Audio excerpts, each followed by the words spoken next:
Mike McCool here in the Royal Examiner studio, and with me today is Erin Rooney. Erin is the Executive Director of the Samuels Public Library. Mm-hmm. A new title. That's correct. That's true. She's taken over and doing a great job, I hear. We were talking to Macau and Grace last week or so, and they haven't abandoned ship yet, so you're So she's coming in today to talk about some couple things that's happened. Yep. Let's talk about this Mellon grant that you got. That's kind of the newest thing. Then we'll talk about Taste for Books, okay? Sure. Yes, so we were awarded $500,000. That's a lot of money. It is. It's going to be over a 5-year period, and it's going to go towards our memory lab, enhancing that, and then initiatives going towards personal archiving and such. In addition, this will also allow us to create a makerspace in where our computer lab is. Mm-hmm. So this would give community members the opportunity to use equipment that they may not normally be able to access. So like 3D printer, laser cutter, sewing machines, different things like that where you can come in and you can start making things. That's kind of cool. Yeah, and we're really excited about it. So we'll be doing programs related to that. But as far as the memory lab, this really gives us the opportunity to enhance what formats we have available. Because one of the things I was mentioning that really surprised me was like the high demand for 8mm film. Right. Even things just like vinyl. People don't even think about that for music that people had made back in the day. And a lot of these analog formats just they have a shelf life. So if you're not thinking about digitizing things, they sit in a box, you leave them for, a couple decades, and then they turn to dust. Right. So. Well, someone brought in not too long ago like the 5.25-inch floppy disk, and last week someone brought me a 3.5-inch floppy disk. I was able for up to a few years ago, to make some transfers and move it over to a CD or USB or something. Finally, the equipment just wears out, and the cost of maintaining it and doing it and finding someone knows how to use it, is good. That's just like it's like I said, we've donated some equipment to you for using in your memory lab, but it's a lot of people, stuff's sitting around. I seen a cartoon, the archaeologists in the future are looking back, they said, boy, what happened in the 21st century? There's no photographs. They all got buried on our phones, Exactly. So it's stuck on hard drives. Well, it's important to maybe, I can remember growing up, we had photo books, we printed out everything, and we kind of lost that. We'll just look online. Even I got a picture frame that's digital, I think we need to go back to maybe printing some physical copies of stuff. So. Well, that's one of the cool things about the makerspace is that you'd have that ability. You could create, family keepsakes and things like that after you've digitized them. It's good you have that those files saved somewhere, so then you can do things with them for creating and sharing those memories. We want to, but it's really good to get those digitized, because even the old photo albums and things like people do scrapbooking, that adhesive that they stick on the back of the photos can be very damaging to a lot of photos. Those books you got the books or the photo albums that had that memory film stuck in it or it kind of stuck. That's the worst thing you can put your pictures in. I mean, if they're acidic, it's going to you're going to lose pigment and everything else over time. So we do. Tell us real quick about what you can do now at your memory lab. Oh, sure. Yes. So currently right now we have VHS film. You can do that. It is in standard def. So one of the things I'm hoping to be able to do is get some high def transfers over.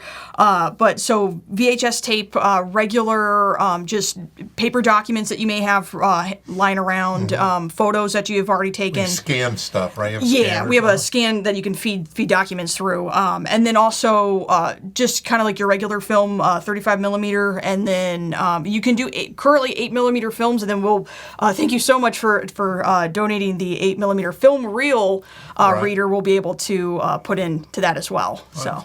It's a lot of cool things. We get a lot of people come in and want to transfer their VHS tapes. I say, no, go see Erin at the library. It's completely free. All you have to do is just come in. If you don't know how to use the equipment, our staff are there to help you, walk you through it, and hopefully get you saving those memories. Yeah, good. I got a whole boatload of DVDs. I think I'm going to print them up with the library's logo on them, and I'll give them to you. Then you can sit there and have a supply, of doing that. All right, so what's coming up here this month? It's kind of like your big thing. Oh, yes. So we have Taste for Books. People may have seen the banner that we have currently up on Royal Avenue. All things British. Yes. So this is our annual fundraiser we do every year. It is so much fun. This year's theme is British Invasion. So it is Saturday, April 27th at 6 p.m. And what we're doing for the theme is we've kind of broken the library up into 3 different areas. So we've got lyrics, legends, and literature. So, like for our one room, we'll have things like, the Beatles, Rolling Stones, Elton John. Right. I believe the bar we have set in there is Blackbird. So we've got like wings hanging down. Right. It's going to be great. And then for legends, we have like Camelot and some of the old British legends. And then for literature, we've got like Lord of the Rings, Sherlock Holmes. So we've decorated the library. We're starting to do that now. If you come in this week, you may see staff starting to hang things on the wall. Okay. One of our staff was amazing. She ended up creating a flag out of like tulle and fabric hanging from our one meeting room that looks like the British flag. Yeah. So I tell you like it because you can dress up. Yes. So staff we most of us go in character. Patrons who come are more than welcome to dress up. It's so much fun. Sure. We have so many community members and organizations that are table hosts. So when you come into the event, you'll see all these different organizations. They've picked a book or movie or something along the lines of the theme.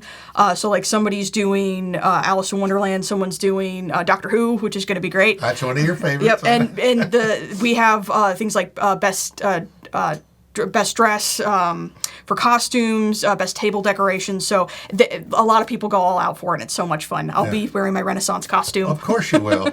I love doing that. I just on the top of my head, what we did, LARPing. What's that? LARPing? Live action role play, yes.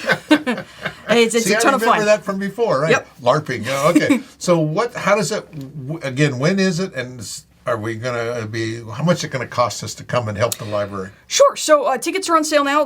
They're $50 per ticket. We do have a buy 4, get the 5th free. You can either, there's a link on our website for getting tickets, or feel free to give us a call. We'll get you set up.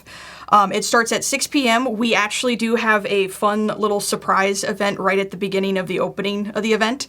So it's gonna be a surprise. I'm not gonna say what it is. Oh, but when you can't hold it in. Nope. It's gonna be a ton of fun. You just got to go to it. But then we also have the silent auction will be going out throughout the event. We have things like we have 2 of our community groups that come and use the library. They actually created, one was Stitching Matters. They've created a handmade crochet blanket that is gorgeous. And then I believe you guys have seen the quilt that the Sewing Sisters did. Right. Brought in one time. So that will be part of the silent auction. And we've had so many amazing people donate just beautiful items for the silent auction. So I highly recommend coming to see that. Yeah, that's always a cool thing, that you can see all sorts of goodies at the library. So this is going to be on April the 27th. Yep. At 6 p.m. 6 p.m. at the Samuels Public Library. $50. It's really a donation. How's that? It's a donation. Yep, right? all the money, it goes towards things like being able to do more programming, enhancing the library for more things like how we did our construction for the YA area. Right. So it goes towards a lot, and it's a really fun event. When you come in, you get to do, we have a little game that you can go through. All the tables have different foods, so it's just a really fun, awesome party. And our local photography company, Hot Shots, was there. They've been amazing. They have a little keepsake when you come in. You get your picture taken, take home with you. There you go. What's wrong with that? No, You're really fitting into this job because you are just a fun person. You like to have all these fun things. No, we always get to do something new, and it's a blast. I love it. Yeah. Who knows? A taste of books, right? Yep, taste for books. So we got to talk about bad romance. And you have Grace Kelly, right? Grace Grace Green. Grace Green, excuse me. Grace Kelly, I'm thinking, we're talking about British, and anyway, she's not British, is she? I don't think she was. She married a prince, So, anyway, so she's taking over your bad romance thing, and she loves it too. She loves it. Yep, they do our book club. So Bad Romance, yes, it is our romance-themed book club that we have. Anybody who's interested in the genre, they can come in. They talk about. They have a different theme each month. Yeah. I said, does Erin show up? Yes. Yes, I do. Well, congratulations on your new job. And this Mellon grant is not just something that you just wrote a thing on and they send you the money. This was a project, right? No, yeah. Yeah, we found out last year. They approached us and asked if we wanted to put in a proposal for it. And so, yeah, we sat down and we kind of came up with a plan that how we would want to do a 5-year program to try and get this up and running. And it would, this was a great opportunity because it's one of the things that we saw a need for was a renovation of our computer lab space, just because it was outdated. Sure. We really needed a space for the community that they want to come in. They can, move furniture around, have a collaborative space where they can, come together, make things, but also have a designated area where people can do that archival materials and stuff. That's going to be a big movement, I think, is going forward. People are starting to see the realization that we need to archive our stuff and we got to put it somewhere where we can get to it. Yeah, well, and it's one of the things that I'm hoping to be able to do is part of this is creating a online database for some of our archival materials. Like, for instance, we are the depository for a lot of the AvTech documents. Sure. So things like that were part of our local history that people can, with this, be able to better access easily. Right. And not only that, but we're going to be putting in a sound booth in the library. So if people want to come in and do things like oral history, we'll have the software and the equipment that they can go into that space and do interviews or try their hand at podcasting. Sure. All that different stuff. Well, there's so much stuff. And I tell you one thing to add to it is as the technology changes, we need to advertise it. Time's updated your technology. Yes, and that's one of the more important things is just because you've digitized it once does not mean you can't, and you need to switch it over to newer formats. Because people started to digitize things back, 10, 15 years ago on DVDs, but DVDs can break. Sure. So, or the file changes, so the newer software can't read it. Yeah. So you do have to constantly, maybe every 5 years or so. Yeah. Still can't beat print. Yeah. It lasts the longest, I think. All right. Well, thank you so much, Erin, and congratulations again thank on you your so new much. job. We're glad you're there. I've talked around. I said to some board members, "Are you keeping an eye on Erin?" "Oh, she's doing a great job." So, thank you. So that's good. Good kudos from you and everything the library does for us. It's a great service in our community. We want you to continue. So remember, you can do that by helping support the library. That's a Taste for Books. Taste for Books, April 27th. April 27th, 6 o'clock, $50. Buy 4, get 1 free. That makes it cheaper, doesn't it? Makes it $20. Yep. How about that? Oh, no, is that right? You just come with friends. It's an awesome party. My math is not really good at the moment. It's too early in the morning. All right. Again, thank you so much. April 27th, mark it on your calendar, and we'll see you there.